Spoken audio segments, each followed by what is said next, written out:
એનો ગુણાકાર કરીને મધ્યક મેળવો છો, એવી જ રીતે તમે એક્સઆઈ સ્ક્વેર અને પીએક્સઆઈ કરી શકો છો, પણ એ લાંબી મેથડ છે. એટલે એક્સઆઈ પીએક્સઆઈ સાથે ફરીવાર એક્સઆઈનો ગુણાકાર કરો, જે તમે સ્ક્રીન ઉપર જોઈ શકો છો. એનું ટોટલ તમારી પાસે 6.50 આવી ચૂક્યું છે, બરાબર. એટલે 6.50 એ એક્સપેક્ટેશન એક્સ સ્ક્વેરની કિંમત છે. હવે વિચારણ શોધવા માટે તમે જાણો છો કે સૂત્ર આપણી પાસે છે 6.50માંથી આપણે એક્સપેક્ટેશન એક્સ સ્ક્વેર, જેની કિંમત આપણે હમણાં જ મેળવી, જે 2 આવે છે, તો 2 આપણે મૂકીએ તો 2નો વર્ગ 4, તો 6.50માંથી 4 જશે, એટલે 2.50 જે આપણો જવાબ છે. હવે સંભાવના અને ગાણિતીય અપેક્ષા બે વચ્ચે બહુ જ આપણે કહી શકીએ કે બહુ નજીકના સંબંધો હોઈ શકે. એટલે સંભાવના અને ગાણિતીય અપેક્ષા બંનેને સાંકળતો એક આપણે એક્ઝામ્પલ લઈએ છીએ કે એક પેટીમાં 4 કાળા અને 3 સફેદ દડા છે. તેમાંથી યદચ્છ રીતે 3 દડા લેવામાં આવે તો સફેદ દડાની અપેક્ષિત કિંમત શોધો. હવે આ એક્ઝામ્પલની અંદર આપણે સંભાવનાનો ઉપયોગ કરવો પડશે. હવે એક્સઆઈમાં આપણે એવું ધારી શકીએ કે સફેદ દડા, તો સફેદ દડા ધારો કે આપણે 0 લઈએ, 1 લઈએ, 2 લઈએ અને 3 લઈએ. હવે 3 કેમ લેવાના? તો આપણને યદચ્છ રીતે 3 દડાની પસંદગી કરવી છે, એટલા માટે આપણે 3 લઈએ છીએ, 0, 1, 2 અને 3. હવે એની સંભાવના જોઈ લઈએ તો આપણને જે પ્રમાણે આપ્યું છે એ પ્રમાણે 3 સફેદ દડા છે, 3માંથી એક પણ દડો આવતો નથી, એટલે આપણે 0 લીધું છે, એટલે 3માંથી 0, એટલે 3C0. હવે 4 કાળા દડા છે, તો 4 કાળા દડામાંથી આપણે 3 લેવાની શક્યતા, એટલે 4C3. એટલે એનું આપણે બાજુમાં જોઈ શકીએ છીએ એનું સિમ્પ્લિફિકેશન કે 3C0 બરાબર 1 થાય છે, અને 4C3 જેની કિંમત તમે 4 છે એ જાણો છો. હવે કુલ 7C3 એ કેવી રીતે આવે છે? તો 3 કાળા અને 4 સફેદ દડા, કુલ 7 દડા થઈ ગયા. હવે 7 દડામાંથી 3 દડાની પસંદગી કરવી છે, એટલે કુલ જ્યારે સંભાવના આપણે લઈએ છીએ તો આપણે સાનુકૂળ બનાવો ભાગ્યા કુલ બનાવો. એટલે સાનુકૂળ બનાવોમાં તમે સફેદ દડાની પસંદગી લો છો, અને કુલ બનાવોમાં કાળા અને સફેદ દડાની પસંદગી લો છો. તો 7C3ની કિંમત તમે જોઈ શકો છો કે 35 આવે છે. હવે એનું એક્સઆઈ અને પીએક્સઆઈ સાથેનો ગુણાકાર એ મધ્યક શોધવા માટે અથવા તો ગાણિતીય અપેક્ષા શોધવા માટે થાય છે, એટલે 0 × 4/35, એટલે એનો જવાબ 0 આવી શકે છે. હવે 1, તો સફેદ દડો 1 આવે છે, એનો મતલબ શું થાય છે કે આપણે 3 દડાની પસંદગી કરવી છે. એક સફેદ દડો આવી ચૂક્યો છે, હવે 2 કાળા દડા આવી શકે છે.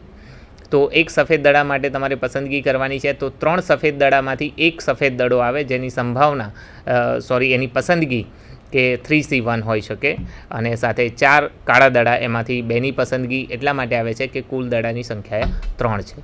અને ટોટલ તમે જોઈ શકો છો, 2નો ગુણાકાર કરીએ છીએ, 3C1 3 અને 4C2 એની કિંમત 6 થાય છે, એટલે 3 × 6 18/35. એવી રીતે 2 સફેદ દડા આવે, તો 2 સફેદ આવે તો 1 કાળો દડો આવશે.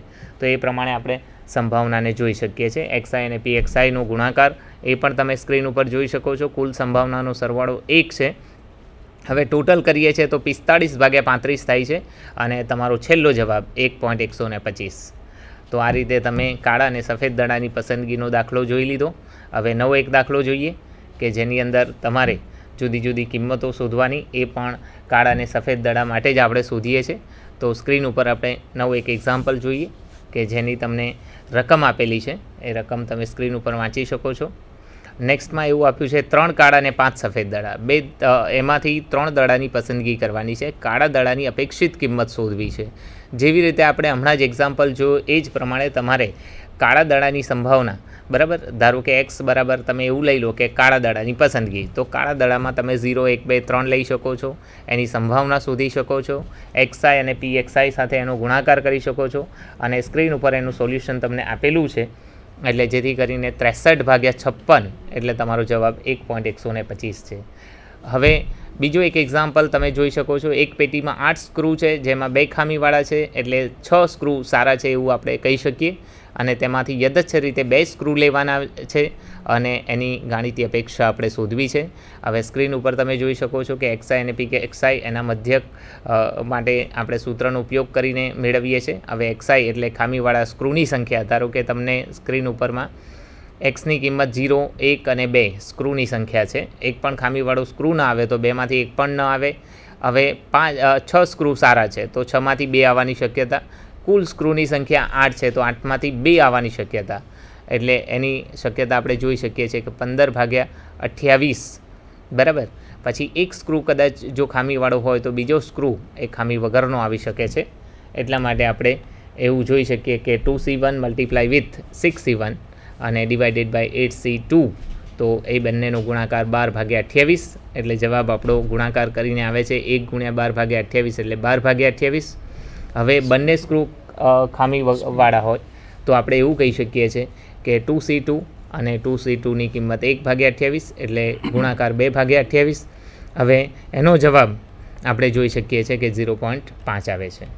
નવો એક્ઝામ્પલ લઈએ જેને આપણે બહુ જ અગત્યનો કહી શકીએ એવો એક્ઝામ્પલ છે જે યુનિવર્સિટી એક્ઝામમાં વારંવાર પૂછાય છે. એક પેટીમાં 3 કાળા અને 2 સફેદ દડા છે. 2 દડાની પસંદગી કરવાની છે. દરેક કાળા દડા માટે 24 રૂપિયા મળે છે અને રમતને સમતોલ રાખવી હોય તો સફેદ દડા માટે કેટલા રૂપિયા ચૂકવવા પડે. હવે આપણે એના માટે એક ધારણા લઈએ છીએ કે ધારો કે સફેદ દડા માટે આપણે રૂપિયા ચૂકવવા પડે છે. હવે સફેદ દડાની પસંદગી માટે સ્ક્રીન ઉપર તમે જોઈ શકો છો, એક પણ સફેદ દડો ન આવે, 1 આવે, 2 આવે. હમણાં જ આપણે સંભાવના ગણી એ પ્રમાણે સફેદ દડો એક પણ નથી આવતો, એના માટે તમે જોઈ શકો છો કે આપણને કેટલા રૂપિયા મળે છે. હવે સફેદ દડો એક પણ ના આવે તો બંને કાળા દડા આવે. એક કાળા દડા માટે 24 રૂપિયા મળે, બંને કાળા દડા માટે 48 રૂપિયા મળે. એવી રીતે ધારો કે એક સફેદ દડો આવે છે તો એક સફેદ અને એક કાળો દડો, 24 રૂપિયા કાળા દડા માટે મળે અને P રૂપિયા સફેદ દડા માટે ચૂકવવા પડે, એટલે 24 + P. ત્યારબાદ બંને દડા સફેદ આવી જાય છે તો સફેદ દડા આવે છે એટલે કાળા દડા માટે એને કશું જ મળતું નથી એટલે 0 લખેલું છે, અને પ્લસ 2P એટલા માટે લખેલું છે કે P રૂપિયા એને ચૂકવવાના થાય છે. હવે એની સંભાવના જે પ્રમાણે આપણે શોધીએ છીએ તે જ પ્રમાણે શોધેલી છે. હવે બંનેનો ગુણાકાર કરેલો છે તો ગુણાકાર સ્ક્રીન ઉપર તમે જોઈ શકો છો, ટેબલ આપેલું જ છે, બરાબર. કુલ સંભાવના આપણે એક્સપેક્ટેશન x માટે સિગ્મા xi અને pxi, તો 48 × 3 એટલે 124/10, એવી રીતે 144 + 6p/10 અને 2p/10. હવે ટોટલ આપણે જોઈએ તો 288 + 8p અને /10. હવે બહુ જ અગત્યનો મુદ્દો એ છે કે જ્યારે રમત સમતોલ રાખવામાં આવે ત્યારે એની ગાણિતીય અપેક્ષા શૂન્ય થાય છે. એ બહુ જ મુદ્દો નોંધવા જેવો છે. એટલે આપણે ગાણિતીય અપેક્ષાની કિંમત 0 લઈશું, એટલે 288 + 8p = 0 એ આપણે લઈ શકીએ છીએ. તો 288 = -8p, તો પીની કિંમત -36 થઈ શકે છે. હવે બીજું એક એક્ઝામ્પલ આપણે જોઈ લઈએ કે જેની અંદર આપણે આપેલું છે આપણને કાળા અને સફેદ દડાની જ વાત છે. હવે એની અંદર લખેલું છે 2 કાળા અને 3 સફેદ દડા છે. 3 દડા યથાવત રીતે લેવામાં આવે છે. સફેદ દડા માટે 5 રૂપિયા મળે છે, કાળા દડા માટે 2 રૂપિયા આપણને મળે છે. તો તેની ગાણિતીય અપેક્ષા આપણે શોધવી છે. xi અને pxiની ટેબલ આપણે બનાવેલું છે એ પ્રમાણે કાળા દડાની આ સંખ્યા 0, 1 અને 2 લઈએ છીએ. એની સંભાવના તમને આપેલી છે. xi અને pxi જે પ્રમાણે કરીએ છીએ તે પ્રમાણે જ કરવાનું છે. મળતી રકમને આપણે xi લેવાનું છે. xi અને pxiનો ગુણાકાર તમે સ્ક્રીન ઉપર જોઈ શકો છો કે એનું ટોટલ 114/10 એટલે 11.4 એ આપણો જવાબ છે. હવે નેક્સ્ટમાં આપણે બીજો એક્ઝામ્પલ પણ લઈ શકીએ છીએ કે એક પેટીમાં 4 કાળા અને 2 સફેદ દડા છે. તેમાંથી 2 દડા યથાવત રીતે લેવામાં આવે છે. સફેદ દડા માટે 4 રૂપિયા મળે છે, કાળા દડા માટે 2 રૂપિયા ચૂકવવા પડે છે. મળતી રકમની અપેક્ષિત કિંમત આપણે શોધવી છે. તો સફેદ દડા 0, 1, 2 એ તમે સ્ક્રીન ઉપર એનું સોલ્યુશન અને ગુણાકાર જોઈ શકો છો. અને એનો છેલ્લો જવાબ એક્સપેક્ટેશન x = 0 એટલે રમત સમતોલ છે એવું આપણે કહી શકીએ, કારણ કે એની અંદર કંઈ પણ લેવાનું કે કંઈ પણ આપવાનું રહેતું નથી. હવે બહુ જ અગત્યનો ટિકિટનું એક એક્ઝામ્પલ આપણે લઈ લઈએ. સમય આપણી પાસે ઘણો ઓછો હોવાને કારણે એક ડબ્બામાં 5 ટિકિટો છે જેના ઉપર નંબરો લખેલા છે 1, 1, 2, 2 અને 3. હવે એમાંથી 2 ટિકિટ યથાવત રીતે લેવાની છે અને ધ્યાનમાં એ રાખવાનું છે કે નંબરના સરવાળાની અપેક્ષિત કિંમત જોઈએ છે. તો આપણે એની પસંદગી કેવી રીતે કરીએ છીએ એ જુઓ. આપણી પાસે 1, 1, 2, 2 અને 3 છે, તો એની પસંદગીમાં તમે 1, 1 ટિકિટ ઉપર 1 અને 1 આવે, કાં તો 1 અને 2 આવે. તમે 2 અને 1 પણ લઈ શકો છો. એવી રીતે છેલ્લી આપણે 2 અને 3, 3 અને 2 પણ લઈ શકો, પણ સરવાળો એનો 1નો 1 જ થાય છે. અને એવી રીતે આપણે 1 અને 3 પણ લઈ શકીએ છીએ. હવે સરવાળા તરફ તમે નજર કરો કે સરવાળાને આપણે xi તરીકે દર્શાવેલો છે. 1 + 1નો સરવાળો 2, 1 + 2નો સરવાળો 3, એટલે એ પ્રમાણે 4 અને 5. હવે એની સંભાવના આપણે શોધવી છે. સંભાવના કેવી રીતે શોધાય? ધારો કે બંને ઉપર 1, 1 નંબર આવી જાય છે, તો 2 નંબરવાળી 1, 1 ટિકિટો છે, એટલે એની સંભાવના 2C2 / 5C2, તો એની કિંમત 1/10. એવી રીતે 2 નંબરવાળી 1 ટિકિટ, બરાબર, તો 2C1 અને 2 નંબરવાળી 2 ટિકિટો છે, એટલે એના માટે પણ 2C1 અને / 5C2 ગુણાકાર કરીએ તો 12/10. અને છેલ્લે 1, 3ની પસંદગી કરો ત્યારે 2 ટિકિટ 1 નંબરવાળી છે એટલે 2C1 અને 3 નંબરવાળી ફક્ત 1 ટિકિટ છે એટલે 1C1 અને ગુણાકાર થાય છે એનો 2/10. હવે સામે XI અને PXIનો ગુણાકાર તમે જોઈ શકો છો. હવે એનું ફાઇનલ ટોટલ આપણે જોઈએ કે કુલ સંભાવનાનો સરવાળો 1 થઈ ગયો છે એટલે આપણે સાચા છીએ એ આપણને ખબર પડી જાય છે. XI અને PXIનો ગુણાકાર કરવાથી 36/10 એ આપણો જવાબ છે. 30/10. તો ગાણિતીય અપેક્ષા આ રીતે આપણે મેળવી શકીએ છીએ. અને જુદા જુદા એક્ઝામ્પલ દ્વારા આપણે નવો એક્ઝામ્પલ પણ એવું લઈ શકીએ કે એક ડબ્બામાં 6 ટિકિટો છે જેના ઉપર નંબર 1 1 2 2 અને 3 3 લખેલા છે.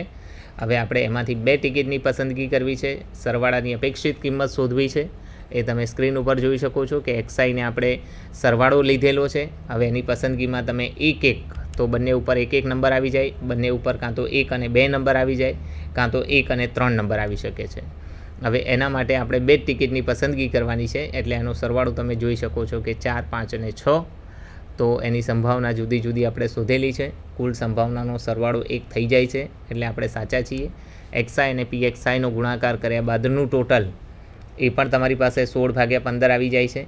તો આ રીતે તમે ગાણિતીય અપેક્ષાને જોઈ શકો છો કે ફાઇનલ જવાબ તમારો એ 4 આવે છે. બરાબર. તો જ્યારે તમને પરીક્ષામાં ભટ્ટ સાહેબ આ વિદ્યાર્થીઓ વિશે જ્યારે આપણે વાત કરીએ છીએ ત્યારે ગાણિતીય અપેક્ષાનું એક ચેપ્ટર આપણે જે લીધેલું છે અપેક્ષા એ સંભાવના સાથે બિલકુલ કનેક્ટેડ છે. એટલે જ્યારે આપણે ગાણિતીય અપેક્ષા ભણવું હોય તો એના માટે સંભાવના જાણવી બહુ જ જરૂરી છે. તો બંનેનું કોરિલેશન છે. સાહેબે યદચ્છ ચલની વાત કરી, પછી એમાં સતત અને અસતત ચલની વાત કરી, ત્યારબાદ ગાણિતીય અપેક્ષાની વાત કરી કે જેને અગત્યના મુદ્દા તરીકે લઈ શકાય. એના પ્રશ્નોની ખાસ નોંધ કરીએ તો પ્રશ્ન એવો પૂછાઈ શકે તમને કે ગાણિતીય અપેક્ષા એટલે શું અને તેના જુદા જુદા ગુણધર્મો જણાવો. ત્યારબાદ પ્રશ્ન એવો પણ પૂછાઈ શકાય કે વિચરણ એટલે શું અને વિચરણના માટે આપણે પ્રચલિત સંકેતો અનુસાર સાબિત કરવાનું ભટ્ટ સાહેબે ચર્ચા કરી એ પ્રમાણે કે variance of x is equals to EX² - EX². તો આ થિયરીના 2 પ્રશ્નો બહુ જ અગત્યના છે. અને ત્યારબાદ જેટલા પણ આપણે ચર્ચાઓ કરી જે એક્ઝામ્પલ્સની એ ઓલરેડી યુનિવર્સિટી એક્ઝામ્સમાં પૂછાયેલા છે CBSEના સિલેબસ માટે.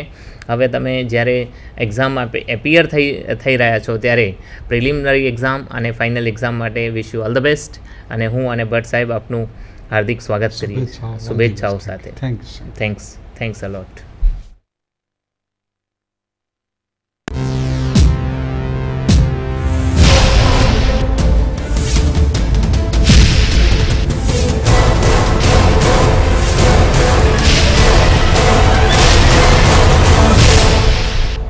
Sandhan